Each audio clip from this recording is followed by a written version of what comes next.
ભાવનગરમાં અતિશય કરુણ ઘટના બની છે. ઝેરીલો દારૂ, ઇંગ્લિશ દારૂની બોટલમાં ડુપ્લિકેટ દારૂ ભરીને 250 બોટલ દારૂનું વિતરણ થયું. સરકારી આંકડા મુજબ 7 વ્યક્તિના મૃત્યુ થયા, પરંતુ મેં સ્થાનિક લોકો સાથે વાત કરી તો નામજોગ ત્યાંના સ્થાનિક પત્રકારો કહે છે કે 10 વ્યક્તિઓના મૃત્યુ થઈ ચૂક્યા છે. કેટલાક લોકો પ્રાઇવેટ હોસ્પિટલમાં બીજે ત્રીજે આજે પણ મુશ્કેલીનો સામનો કરી રહ્યા છે. કેટલાકનો જીવ બચે, પરંતુ આંખ જતી રહે, દ્રષ્ટિ જતી રહે, જોઈ ન શકે, અંધાપો આવે, આ પ્રકારની આ ઝેરી દારૂથી પરિસ્થિતિ પેદા થઈ છે.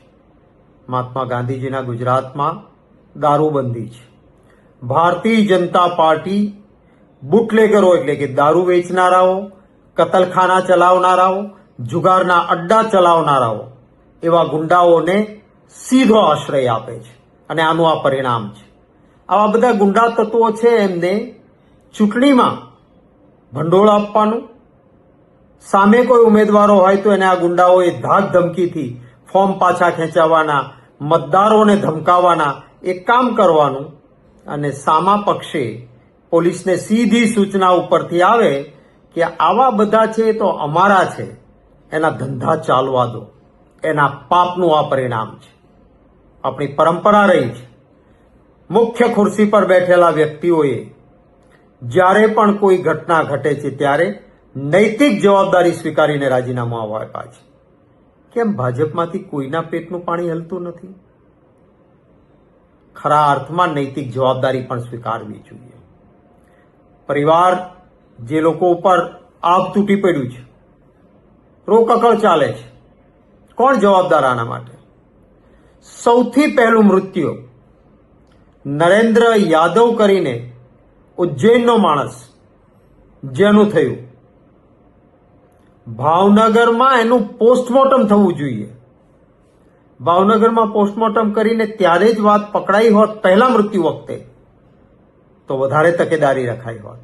એના મૃત્યુ પછી એના મૃતદેહને વગર પોસ્ટમોર્ટમે પરિવારને સોંપીને જવા દીધો ઉજ્જૈન. કોણ જવાબદાર આના માટે? અને પછી એક કોન્સ્ટેબલ કે હેડ કોન્સ્ટેબલને સસ્પેન્ડ કરીને સંતોષ માની શકાય? ખરા અર્થમાં ઉપરથી સૂચના આવીને ડેડ બોડી સોંપાયું હતું, એની તપાસ થવી જોઈએ. જે રહીશ કરીને માણસ છેલ્લા 2 મહિનાથી ઉજ્જૈનથી આવીને આપણા ગુજરાતમાં અનેક જગ્યાએ આ રીતે ઇંગ્લિશ દારૂની બોટલમાં ડુપ્લિકેટ દારૂ ભરીને બેફામ કામ કરતો હતો. ક્યાં હતી ઇન્ટેલિજન્સ બ્રાન્ચ?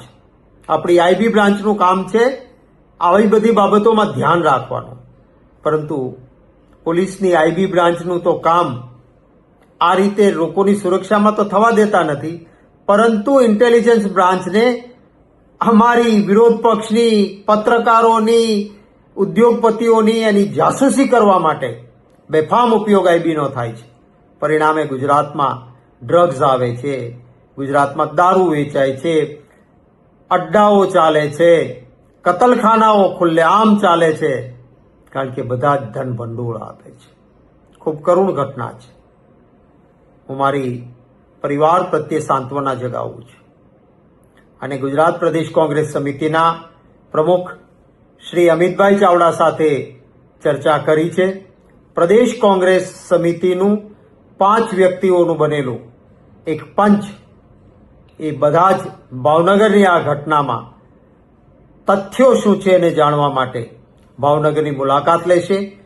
અમારા ધારાસભ્ય જાગૃત સાથી ભાઈ જિગ્નેશભાઈ મેવાણી, ભાઈ વિરેન્દ્રસિંહ વાઘેલા ઉર્ફે અજીતસિંહ, ભાઈ શ્રી હરિભાઈ ભરવાડ, માજી ધારાસભ્ય ભાઈ શ્રી રાજેશભાઈ ગોહિલ અને ડોક્ટર હેમાંગભાઈ વસાવડા, આ 5 વ્યક્તિઓ ભાવનગરની મુલાકાત લેશે અને તથ્યોની રૂબરૂ તપાસ કર્યા બાદ પ્રદેશ કોંગ્રેસ સમિતિને એનો અહેવાલ પણ રજૂ કરશે.